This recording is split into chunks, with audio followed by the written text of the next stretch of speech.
जय श्री कृष्णा। राधे राधे।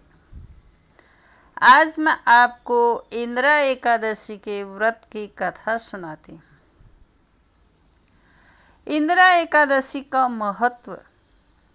धर्मराज युधिष्ठिर कहने लगे कि हे भगवान, मैंने भाद्रपद शुक्ल एकादशी का सविस्तार वर्णन सुना।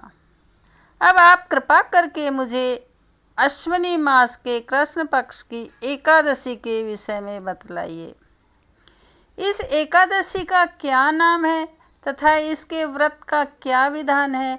इसका व्रत करने से किस फल की प्राप्ति होती है? भगवान श्री कृष्ण कहने लगे, अश्विनी कृष्ण एकादशी का नाम इंदिरा एकादशी है। यह एकादशी पापों को नष्ट करने वाली तथा पितरों को अधोगति से मुक्ति देने वाली होती है। हे राजन, ध्यानपूर्वक इसकी कथा सुनो। इसके सुनने मात्र से ही वाजपेयी यज्ञ का फल मिलता है। अगर आपने मेरा चैनल सब्सक्राइब नहीं किया है तो सब्सक्राइब कर लीजिए ताकि आने वाला वीडियो आपको आसानी से मिल सके। प्राचीन काल में सतयुग के समय में महिष्मति नाम की एक नगरी में इंद्रसेन नाम का एक प्रतापी राजा धर्मपूर्वक अपनी प्रजा का पालन करते हुए शासन करते थे। वह राजा पुत्र पौत्र और धन आदि से संपन्न और भगवान विष्णु के परम भक्त थे। एक दिन जब राजा सुखपूर्वक अपनी सभा में बैठे थे तो आकाश मार्ग से महर्षि नारद उतरकर उसकी सभा में आए। राजा उन्हें देखते ही हाथ जोड़कर खड़े हो गए और विधि पूर्वक आसन व अर्घ्य दिया। सुख से बैठकर मुनि ने राजा से पूछा, हे राजन, आपके सातों अंग कुशल पूर्वक तो हैं, तुम्हारी बुद्धि धर्म में और तुम्हारा मन विष्णु भक्ति में तो रहता है। देवर्षि नारद की ऐसी बातें सुनकर राजा ने कहा, हे महर्षि, आपकी कृपा से मेरे राज्य में सब कुशल है तथा मेरे यहाँ यज्ञ कर्मादि सुकृत हो रहे हैं। आप कृपा करके अपने आगमन का कारण कहिए। तब ऋषि कहने लगे, हे राजन, आप आश्चर्य देने वाले मेरे वचनों को सुनो। मैं एक समय ब्रह्मलोक से यमलोक को गया। वहाँ श्रद्धापूर्वक यमराज से पूजित होकर मैंने धर्मशील और सत्यवान धर्मराज की प्रशंसा की। उसी यमराज सभा में महान ज्ञानी और धर्मात्मा तुम्हारे पिता को एकादशी व्रत भंग होने के कारण देखा। उन्होंने संदेशा दिया, सो मैं तुम्हें कहता हूँ। उन्होंने कहा, पूर्व जन्म में कोई विघ्न हो जाने के कारण मैं यमराज के निकट रहा हूँ।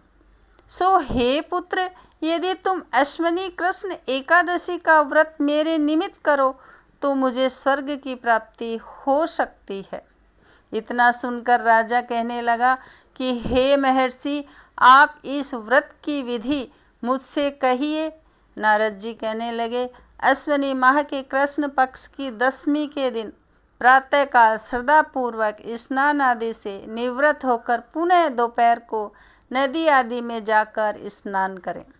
फिर श्रद्धापूर्वक पितरों का श्राद्ध करें और एक बार भोजन करें। प्रातःकाल होने पर एकादशी के दिन दातून आदि करके स्नान करें। फिर व्रत के नियमों को भक्तिपूर्वक ग्रहण करता हुआ प्रतिज्ञा करें कि मैं आज संपूर्ण भोगों को त्याग कर निराहार एकादशी का व्रत करूँगा। हे अच्युत्या, हे पुंडरीकाक्षा, मैं आपकी शरण हूँ, आप मेरी रक्षा कीजिए। इस प्रकार नियम पूर्वक शालिग्राम की मूर्ति के आगे विधि पूर्वक श्राद्ध करके योग्य ब्राह्मणों को फलाहार का भोजन कराइए और दक्षिणा दें। पितरों के श्राद्ध से जो बच जाए उसको सूंघ कर गौ को दे तथा धूप दीप गंध पुष्प नैवेद्य आदि सब सामग्री से ऋषिकेश भगवान का पूजन करें। रात में भगवान के निकट जागरण करें। इसके पश्चात द्वादशी के दिन प्रातःकाल होने पर भगवान का पूजन करके ब्राह्मणों को भोजन कराएं। भाई बंधुओं, स्त्री और पुत्र सहित आप भी मौन होकर भोजन करें। नारद जी कहने लगे कि हे राजन, इस विधि से यदि तुम आलस्य रहित होकर इस एकादशी का व्रत करोगे तो तुम्हारे पिता अवश्य ही स्वर्गलोक को जाएंगे। इतना कहकर नारद जी अंतर्ध्यान हो गए। नारद जी के कथनानुसार राजा द्वारा अपने बांधुओं तथा दासों सहित व्रत करने से आकाश से पुष्प वर्षा हुई और उस राजा का पिता गरुड़ पर चढ़कर विष्णु लोक को गया। राजा इंद्रसेन भी एकादशी के व्रत के प्रभाव से निष्कंटक राज्य करके अंत में अपने पुत्र को सिंहासन पर बैठाकर स्वर्गलोक को गया। हे युधिष्ठिर, यह इंदिरा एकादशी के व्रत का महात्म्य मैंने तुमसे कहा।